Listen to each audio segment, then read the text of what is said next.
असं आहे, तो सर्वे म्हणजे भाजपनी केलेला सर्वे नसून तो भाजपची एक मनगढत कहाणी आहे असं मी मानतो. आपणच दाखवायचा सौ के पार सर्वे आहे. मीडियाकडे आपणच माहिती द्यायची आणि आपल्या एक लोकांचं परसेप्शन बदलण्यासाठी केलेला हा केविलवाणा प्रयत्न आहे असं मी मानतो. या पलीकडे काही नाही आहे. ज्यावेळेस हे दोन भाऊ एकत्र आल्यानंतर निवडणुकीच्या तोंडावर भारतीय जनता पक्षाला सर्व्हेमध्ये 100 पेक्षा जास्त जागा मिळतात.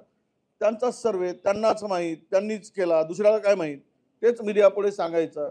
हे सगळंच आपलं झाकून सगळं व्यवस्थितपणे लोकांना मूर्ख बनवण्याचा हा नवा धंदा नेहमीचा भारतीय जनता पक्षाचा राहिलेला आहे. मुंबई महानगरपालिका निवडणुकीनंतर महाविकास आघाडी किंचित उरेल मुंबईत असं म्हणतात भाजपचे नेते. ठीक आहे ना. आता त्यांना काल परवा मुंबईत भेटलेले आय-डी जे मिळालेत याचे मतदार आय-डी त्यावरून त्यांना विश्वास असेल उरणार. हे जसं महाराष्ट्र केलं, बिहार केलं आहे त्या पद्धतीनं ते मुंबई करतील. त्यामुळे यात काही लोकांना नवल वाटण्याचं काही कारण असणार नाही. इमानदारीनं बॅलेट पेपरवर निवडणुका घ्या. दूध का दूध पाणी कोण किंचित उरते हे तुम्हाला तुमची अवकात दिसून पडेल. भाऊ, काल अर्ज वापस घेण्याच्या शेवटच्या दिवशी जवळपास 100 नगरसेवक भाजपचे बिनविरोध निवडून आलेले आणि 3 नगराध्यक्ष बिनविरोध निवडून आले. ते सगळंच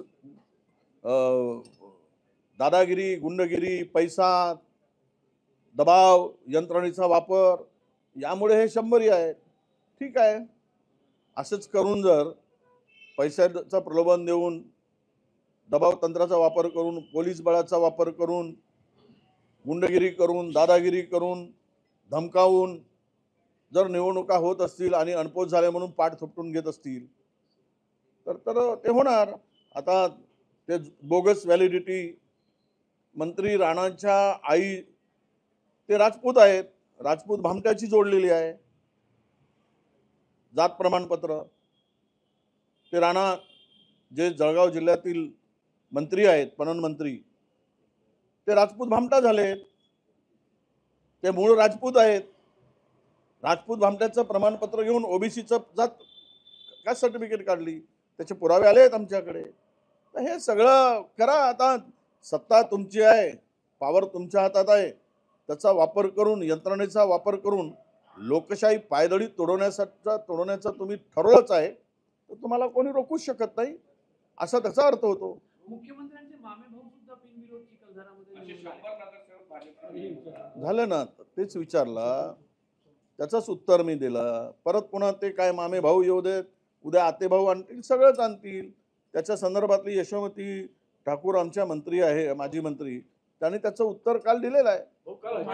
माळेगावच्या प्रचारात अजितदादा काल म्हटले की मत तुमच्या हातात आहे, निधी देणं माझ्या हातात आहे.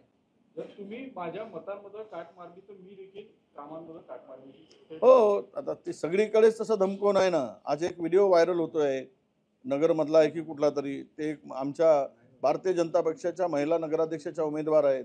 ते ते खुलेआम मतदारांना धमकी देत आहेत.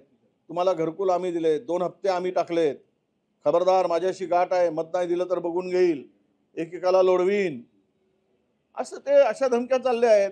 निधी आता त्यांच्या हातात आहे, ते धमकी देतात. मुख्यमंत्री यांच्या भारतीय जनता पक्षाचा आहे म्हणून हे सगळी खालचे लोक सगळे धमक्या देतात. सगळं धमक्या देणंच सुरू आहे. निधी देणार नाही, विकास होणार नाही, पैसे तुम्ही बघून घेऊ.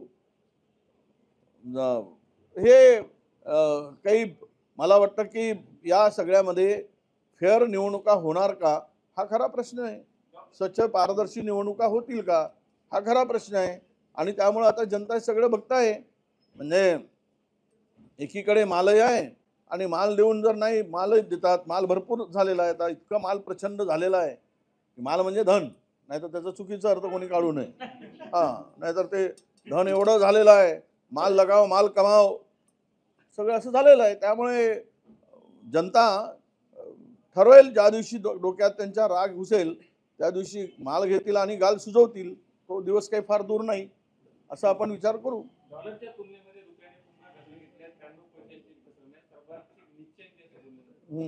आता पद सुधारत आहे ना. रुपया घसरला की भारतीय जनता पक्षाच्या सरकारची पद सुधारते. म्हणून रुपया त्यांनी कमीत कमी खाली आणावा. म्हणजे यांची पत फार देशभरात सुधरेल.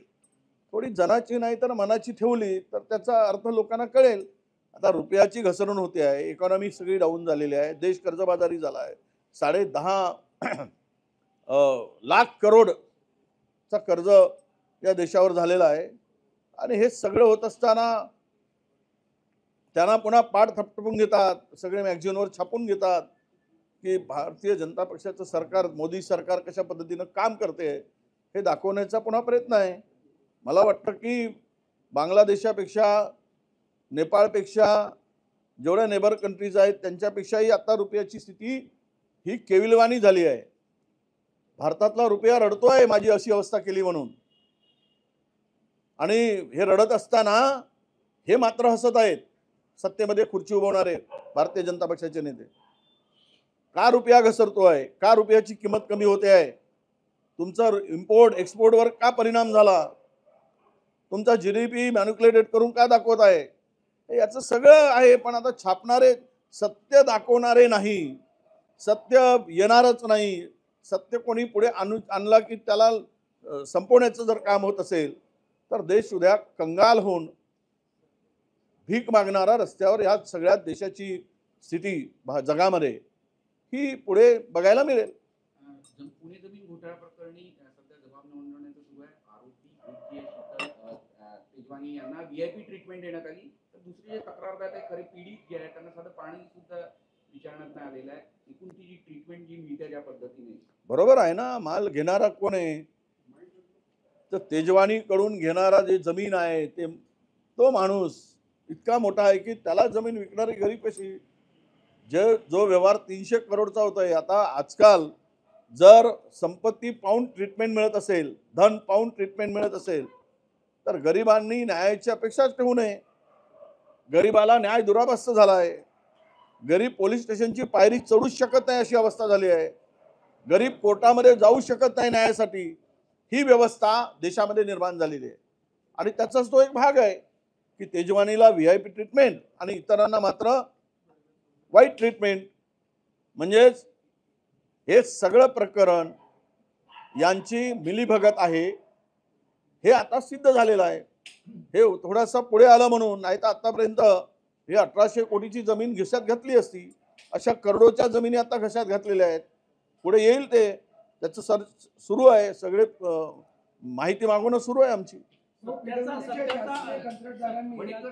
सत्तेचा मोर्चा एकत्र काढला आणि मग निवडणुका वेगळ्या काय, शरद पवार साहेबांनी काल काँग्रेसला विचारणा केली आणि एकत्र चर्चा व्हावी. हे बघा, मत मोर्चा एकत्र आम्ही काढला तो मत चोरीच्या संदर्भातला होता, मतदार याद्या स्वच्छ करण्यासंदर्भातला होता.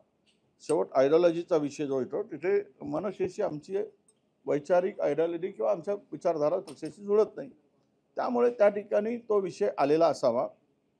पण पवारसाहेबांनी जे भूमिका घेतली की आपण आघाडीत लढलो पाहिजे, त्या संदर्भात आपण सगळे मिळून भाजपला हरवण्यासाठी, भाजपसारख्या या धर्मांध शक्तीला संपवण्यासाठी एकत्र येण्याची आवश्यकता आहे. आणि त्या संदर्भात आम्ही सकारात्मक आहोत असं माझं मत आहे. शासकीय कंत्राटदार जे आहेत त्यांनी परत एकदा काम थांबवलेलं आहे. येत्या हिवाळी अधिवेशनाच्या निमित्तानं जे काम सुरू होतं त्याची डेडलाईन 1 तारखेपर्यंत होती, पण ती आता ती पूर्ण होणार नाही असं दिसतंय. आणि 150 कोटी जे मागच्या वर्षीचे शिल्लक होते फक्त 20 कोटीच रिलीज केले आणि त्यामुळे आता प्रश्नचिन्ह निर्माण. नाही, द्यायला पैसे कुठे आहेत? बंगले बनवायला पैसे आहेत, बंगल्यांना 5 स्टार हॉटेलसारखं बनवायला पैसे आहेत, पण कंत्राटदारांना पैसे नाहीत. शेतकऱ्यांच्या कर्जमाफीसाठी पैसे नाहीत. आत्महत्या करतायत कंत्राटदार. आता काम कशाला करतील?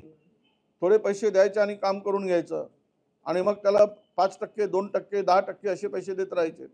5-5, 10-10 वर्ष जर पैसे घेतले, बँकांचं कर्ज काढून कंत्राटदारांनी काम केलं आहे, हात उसने घेऊन केलं आहे, जमीन गहाण ठेवून केलेलं आहे. आणि या सगळ्या परिस्थितीमध्ये एवढं जर निवडणूक जिंकण्यासाठी त्यावेळेस इतकी मोठी कामं मंजूर करून घेतली, पैसे नसताना, तिजोरीत खडखडाट असताना, आज ते भोगावं लागतं आहे. सगळे विभाग मिळून जवळपास 1 लाख कोटीचे देणे आहेत. आणि तरी पण आपला नवीन उद्योग यांचे सुरू आहेत. आपल्या आमदारांना पैसे देणं, अधिकचे पैसे देणं, म्हणजे ठेकेदाराचे पैसे द्यायला नाही, पण आमदारांना मात्र अधिकचे पैसे देण्यासाठी पैसे आहेत. हे एकूणच मला वाटतं की राज्य दिवाळखोरीकडे निघालेलं आहे। राज्याची दिवाळखोरी तर आहेच, पण त्यापेक्षा या सरकारच्या अकलेची दिवाळखोरी जास्त निघालेली आहे, असं एकूण त्याचा अर्थ होतो। तुम्ही मनसे आणि शरद पवार यांच्याबाबत जे बोलले, जर भाजपला हरवायचं आहे तर तुम्ही मनसेसोबतही निवडणूक लढवायला तयार आहे असं त्याचा अर्थ काढायचा का? ना असं आहे की काही ठिकाणी मनसे बरोबर आमच्या महाराष्ट्रातील काही भागामध्ये आघाड्या बनवून ते पुढे गेलेले आहेत। त्यांना वाटतं की ते भाजपला हरवायचं आहे तर आपण पुढे जाऊ। काही ठिकाणी लोकांनी ठरवलं की नाही जायचं, आम्ही स्थानिक पातळीवर सोडला आहे, पण पवार साहेबांची भूमिका नक्कीच सकारात्मक आहे। त्या संदर्भात थोडासा विचार झाला पाहिजे अशी आमच्या लोकांची भूमिका आहे। या संदर्भात चर्चा सुरू आहे। भाऊ, सावरकर बदनामी प्रकरणात नाशिक येथे सुरू असलेला खटला न्यायालयाने रद्द केलेला आहे। योग्य कायदेशीर प्रक्रियेचं पालन न केल्यामुळे हा खटला रद्द करण्यात आला। राहुल गांधींना मोठा दिलासा आहे। राहू देत तर किती ठिकाणी खटले टाकले। जगामध्ये कोण आहे, कोणाचं नाव आहे? गांधींचंच नाव आहे ना। जगामध्ये बाबासाहेबांचं नाव आहे, जगामध्ये नेहरूंचं नाव आहे। अभ्यास यांच्यावर केला जातो, कुणावर अभ्यास केला जातो। त्यामुळे खरं तर अशा प्रकारचे सत्य मांडल्यानंतर खटले भरले जात असतील आणि वेठी धरलं जात असेल, उद्या गोडसेला खुनी म्हणू नका, महापुरुष म्हणा म्हणून म्हणतील, मग त्यावर आपली चर्चा होईल आणि मग खटले भरले जातील की वडेट्टीवारांनी हुसेनला खुनी म्हटलं, गांधीचा खून करणारा खुनी नाही म्हणायचं, असंच त्याचा अर्थ होतो। म्हणजे त्याला महापुरुष म्हणायचा, महामानव म्हणायचा, देव म्हणायचा, मंदिर बांधतायत। ही मी सांगितलं की वैचारिक दिवाळखोरीच आता आहे, याला तुम्ही काही करू शकत नाही। पण एक आहे की न्यायालयाने घेतलेल्या भूमिकेचं आम्ही स्वागत करतो। अशीच न्यायालय जर वागायला लागले तर देशातील खरा न्याय लोकांना मिळेल ही अपेक्षा ठेवतो। जर हिंदू अस्तित्वात राहिले नाही तर जगाचं अस्तित्व संपव असं सरसंघचालक डॉक्टर मोहन भागवत म्हणाले। आता इतिहास खूप मोठा आहे। महात्मा गांधींच्या खुनापासून याची सुरुवात करावी लागेल जर वागायचं झालं तर। तुमच्या चॅनलकडे तेवढा वेळ माझं वक्तव्य दाखवायला आहे की नाही मला जरा शंका आहे। म्हणजे टिळकांना बघा, महात्मा ज्योतिबा फुल्यांनी छत्रपती शिवरायांची समाधी शोधली आणि शिवजयंतीचा कार्यक्रम महाराजांचा सुरू केला। त्यानंतर आमच्याच याच्यात टिळकांना वाटलं की त्याने आपण गणपती उत्सव सुरू करावा आणि त्यांनी गणपती उत्सव सुरू केला। यामध्ये धार्मिक कुठे आला आहे? शिवाजी महाराजांच्या जयंतीमध्ये धार्मिकता आली की गणपती उत्सवामध्ये आली? ठीक आहे, धार्मिक म्हणून आपण धर्म म्हणून स्वीकारलंय त्याला। पण मूळ ज्या वेळेस गांधीजींनी काँग्रेस सामान्य माणसापर्यंत पोहोचवली त्यावेळेस मात्र थोडासा मनोवादी विचार असलेल्यांच्या डोक्यामध्ये गांधीच्या संदर्भातला राग निर्माण झाला। गांधींचा खून काही केवळ एका 55,00,000 कोटी रुपये दिले म्हणून होता। गांधींच्या खुनाचा प्रयत्न 4 वेळा झाला आणि शेवट संपवलं स्वातंत्र्याच्या पूर्वी झाला। खरं तर याचा इतिहास खूप मोठा आहे। ज्यावेळेस आपण गांधींच्या खुनापासून विचार करतो आणि पुढे जातो तर इथे गांधीजींचे विचार सर्वांना घेऊन चालणारे होते। त्याच वेळेस जी मंडळी काँग्रेसच्या मंत्रिमंडळात होती त्यांचे विचार वेगळे होते, त्यांनी त्यापासून परावृत्त होऊन आपले वेगळे विचार मांडले। जगाचा विचार केला, हा हिंदू शब्द जो उठून आला, पूर्ण पहिले ब्राह्मण संस्कृती होती, मग त्याला 2% लोकांनी काही संपूर्ण देश आपण ताब्यात घेऊ शकत नाही म्हणून हिंदू शब्द आला आणि हिंदू संस्कृती सुरू झाली। हे इतिहास आहे, लपून काही राहिला नाही।